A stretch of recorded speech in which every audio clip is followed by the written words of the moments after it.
A esposa de Thor era a bela Sif, uma Aesir.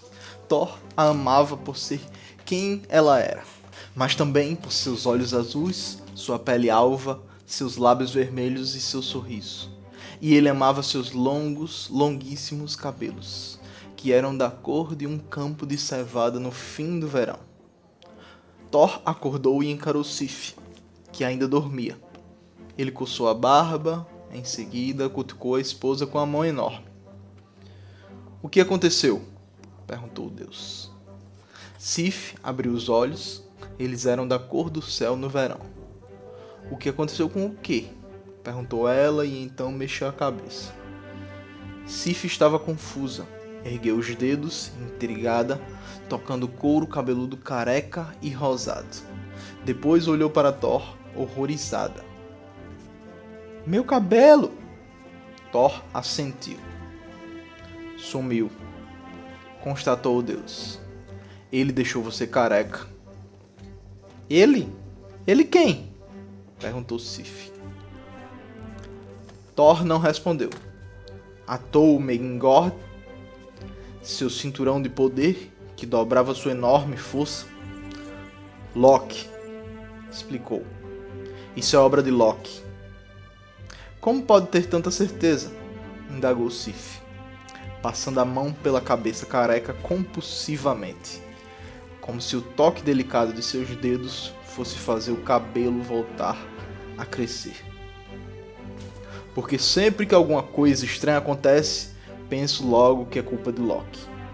Poupa muito tempo", explicou o deus.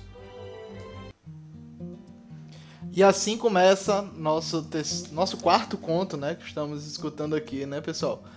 A gente começa com a história de que Sif ficou careca. Sif, a esposa de Thor, ficou careca. Thor logo acusa quem? Acusa Loki. Poupa muito tempo dele, né? Ele sempre faz isso. Se alguma coisa acontece, é algo estranho, aconteceu alguma coisa estranha, ele acusa primeiro Loki, depois se Loki prova que é inocente, aí ele vai atrás de outra pessoa, vai atrás de outra explicação. E assim a gente pode ver a história se desenvolver. Thor sai do quarto com Sif. Com Sif não, ele sai sozinho, né?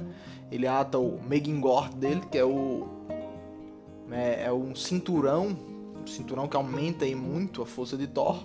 E ele vai até Loki. Até Loki, procura ele. E aí ele descobre o que ele já suspeitava, que foi Loki que fez aquilo. E por que ele fez aquilo? Porque ele achou que ia ser engraçado. Ele achou que ia ter graça, ia ser muito bom. Sif, que tinha o cabelo mais belo de todos, ter o cabelo cortado, acordar carequinha, tá? Carequinha. Então, Thor ia fazer o quê? Thor ia matar Loki, né?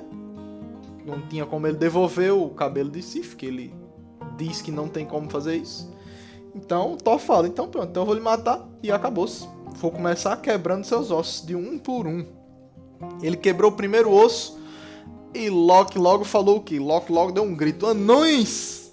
Os anões! Exato, os anões. Os anões são conhecidos pelo quê? Conhecidos por serem grandes construtores, por serem grandes forjadores. Eles forjam coisas inimagináveis, coisas mágicas, tesouros inimagináveis. E como é o nome do nosso conto, esse conto que a gente está lendo agora, ele se chama Os Tesouros dos Deuses, né? Os Tesouros dos Deuses. Então, a partir daqui a história passa a ser desenvolvida por Loki, né? Loki vai atrás de alguns anões e pede para eles criarem os tesouros. Um dos tesouros sendo o cabelo de Sif, o cabelo da esposa de Thor. Ele pede para eles criarem isso. Uma dupla de... ele chega para os filhos de Ivaldi, e chega para outro grupo de anões também. Tá? Ele chega para a forja subterrânea dos 3 anões, primeiro os filhos de Ivaldi, né? E pede para eles fazerem essas mudanças, fazerem esses itens, né? Sendo um deles o cabelo de Sif. Portanto, seria isso, tá? Ele vai primeiro no grupo dos 3 anões que são filhos de Ivaldi, os conhecidos filhos de Ivaldi. Logo de cara ele já disse que Brock e Eitri, que são 2 outros anões, já aceitaram, que são praticamente os rivais desses anões aqui. Ele já fala logo de cara que eles aceitaram, né? Para eles aceitarem essa disputa, dizendo que vão agradar os deuses. E ele deixa claro que um dos tesouros tem que ser cabelos dourados, né? Algo que encaixe na cabeça e fique direitinho. Quase como se fosse uma peruca mágica, né? Um tesouro que fosse uma peruca mágica. E vai lá e tranquilo, os anões aceitam. Os deuses vão ficar gratos por causa disso, eles aceitam isso, né? Então ele vai até Brock e Eitri, que é o outro grupo de anões, os outros 2 anões, e fala já que esses anões também já aceitaram e que eles falaram que forjavam tesouros muito melhores do que os de Brock e Eitri. Então começa essa disputa. Só que os anões falam, esses outros segundos anões falam que eles querem um prêmio por isso. Se eles tiverem os melhores tesouros, eles vão querer um prêmio. E Loki aceita e pergunta qual seria o prêmio, né? E o prêmio que eles pedem é a cabeça do deus da trapaça, a cabeça de Loki. Eles pedem a cabeça de Loki. Loki, depois que já tinha aceitado, vai fazer o quê, né? Era isso ou morrer pela mão de Thor, que poderia ser até bem desagradável. Bem mais desagradável até do que perder a cabeça de uma vez para esses anões. E com os anões dava pra ele tapear, né? Dava pra ele dar um jeitinho. Tanto que é o que ele tenta fazer. Ele pensa é só fazer os outros anões ganharem essa competição. Então ele sai da loja, diz que vai deixar eles da loja da ferraria dos anões, né? Diz que vai deixar eles lá em paz. E ele se transforma em uma mosca. Ele se transforma em uma mosca e volta para ficar perturbando os anões. Ele fica perturbando, tentando atrapalhar. Só que os anões são firmes e fortes e forjam o primeiro, forjam o segundo. No terceiro, um dos anões vacila um pouquinho por causa do Loki. Ele picou na pálpebra do olho do anão, encharcando o olho dele de sangue, deixando ele cego. Enquanto ele tentou botar os braços para... No segundinho que ele tentou botar os braços para limpar a cara de sangue, o fole da ferraria, né, que precisa aumentar o fogo, ficou um pouquinho mais leve. Então o tesouro não foi como o esperado. O outro não fica até reclamando, eles brigam um pouco, mas terminam os tesouros, né? O Loki chega logo em seguida, ele chega pela porta e os anões decidem que vão entrar nessa competição e que agora é pessoal, ou seja, o anão notou que aquela mosquinha, aquele mosquito traiçoeiro era Loki. Ele diz que agora ele quer a cabeça de Loki mais ainda. Então eles apresentam os tesouros diante dos deuses. Primeiramente a gente vê os tesouros dos primeiros anões, né? Dos filhos de Ivaldi. A gente vê eles. E o primeiro tesouro qual é? É uma lança que se chama Gungnir, apresentada diante de Odin como presente para ele, né? Lá no trono a gente via Odin, Thor e Frey sentados um ao lado ao outro. E os presentes eram dados, um para Odin, um para Thor e um para Frey, sempre nessa ordem, sempre dados a eles.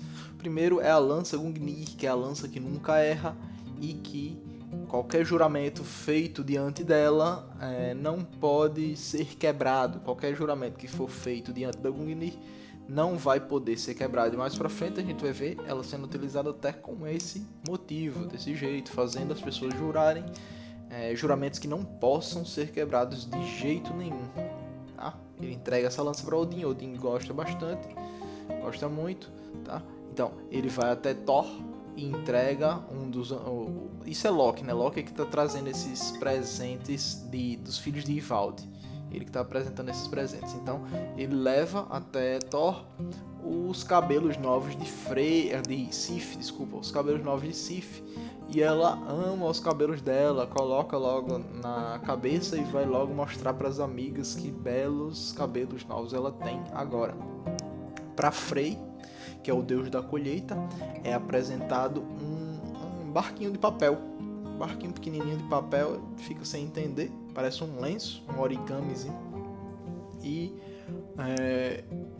Loki explica que esse barco ele pode ficar muito maior e muito maior. É um barco para você guardar no bolso e você poder botar na água e crescer ele a qualquer momento, poder navegar por aí tranquilamente. Esses são os tesouros dos filhos de Ivaldi. Os deuses gostam muito, ficam muito impressionados e Loki já fica feliz e aliviado em saber que sua cabeça não vai ser partida.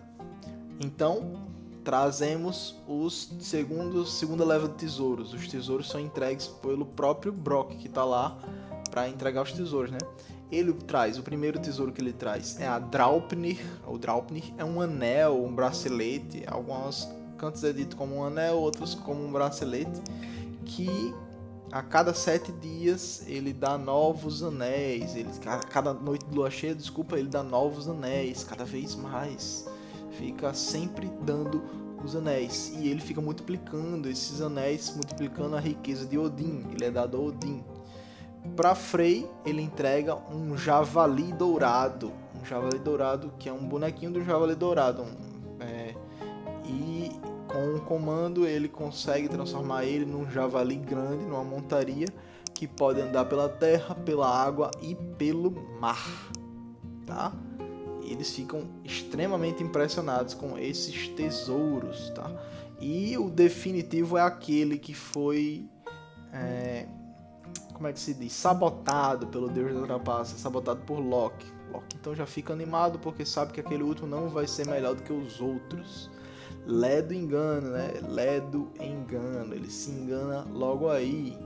Porque o último desses tesouros é o mais famoso de todos eles, o famoso Mjolnir, famoso e poderoso Mjolnir. Ele é entregue pequenininho, como se fosse um chaveirinho, e é entregue até Thor, que cresce na mão diante do deus, né? Cresce diante dele. Ele logo reclama um pouco pelo cabo ser muito curto do Mjolnir. E Brock explica que foi erro dele, porque ele largou o fole na hora que não era para largar, e aí o cabo ficou um pouquinho pequeno. Ele pede desculpas, mas ele explica que esse martelo ele tem uma força muito poderosa, que ele vai aumentar muito a força de Thor, que ele acerta sempre o alvo, quando ele é lançado, quando ele é jogado, ele acerta sempre o alvo, que ele retorna sempre para a mão de Thor, e que ele pode crescer e diminuir como ele quiser, podendo ser guardado no bolso. Thor fica muito mais impressionado com esse tesouro do que tinha ficado com os cabelos da esposa. Loki tenta tapear um pouquinho, dizer, mas o cabelo de sua esposa foi melhor, não sei o que, mas ele não dá atenção e fica só encantado com o seu novo Mjolnir, pedindo para Brock ensinar ele a crescer, a diminuir o novo tesouro dele, que agora é sua arma principal. Brock então Thor já fala, Thor logo de cara já fala que esse é o melhor presente que ele já recebeu, é o melhor tesouro de todos, e todos os outros deuses também concordam. Logo então Loki já vai se saindo e Brook pede o que ele disse, né? O seu prêmio, a cabeça de Loki. Loki tenta fugir, sai correndo desesperado, e Brook pede para Thor ir pegar Loki. Você pergunta se ele poderia fazer esse favor, né? Thor diz que não era o certo, mas que ele estava doido para testar o novo martelo.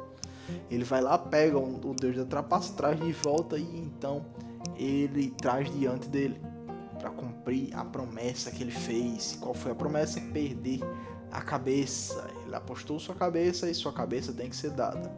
Mas ele apela para Odin, ele diz que ele apostou a cabeça. Se o pescoço dele for ferido, ele vai estar quebrando a promessa dele, vai estar quebrando a aposta. Não é isso, ele tem que cortar a cabeça dele sem arrancar o pescoço, sem ferir o pescoço um centímetro sequer. E então o Brock, né, fica irado com isso, diz que isso é uma trapaça, não sei o que, mas o que esperar do Deus da Trapaça? Ele sempre vai arrumar essas coisinhas para se livrar das coisas dele. Mas mesmo assim, o que é que Brock faz? Ele pega e vai tentar arrancar a cabeça de Loki pela boca. Pede para ele abrir a boca e vai tentar arrancar pela boca, botando uma lâmina na sua boca. Coloca a lâmina na sua boca e aí Loki mostra sua esperteza e fez um feitiço para quê? Para fazer ele ficar imune a lâminas. Imune a lâminas pelo menos nesse momento. Ele sabia que a arma de Brock era uma faca, então ele fez isso para ele não poder ser cortado a sua boca. Vai que não desse certo aquela apelação que ele fez a Odin, né? Então, o que é que Brock faz? Brock vê que se vê nessa situação, então ele faz o seguinte: ele pega uma agulha e começa a costurar a boca do deus da trapaça e deixa ele com a boca costurada para ele ficar calado, o que para ele é uma coisa muito pior do que perder a própria cabeça, tá? E assim que termina a nossa história, pessoal. Termina com isso, com Loki que tapeou todo mundo, fez tudo, tendo sua boca costurada. Aqui a gente pode ver o seguinte: Loki é sempre quem vai estar movendo a trama para frente. Ele sempre vai estar movendo a história. A gente viu que foi ele que fez a Sif ficar careca, foi ele que recuperou o cabelo de Sif, foi ele quem deu os tesouros valiosos dos deuses, coisas que são lendárias, que são... Hoje em dia, se vocês forem pesquisar sobre os tesouros, é capaz de vocês encontrarem mais informações sobre os tesouros do que sobre os próprios deuses. Sempre é ele que vai gerando isso, e ele gera sempre enganando um, enganando o outro, e muitas vezes ele se dá mal com isso, né? A gente vai ver, vamos ver acontecer sempre coisas desse tipo. Na próxima história também tem algo bem inusitado que vai acontecer com ele, tá? Esperem lá. Espero que vocês tenham gostado desse conto, pessoal, e em breve tem mais. Muito obrigado pela atenção e tchauzinho.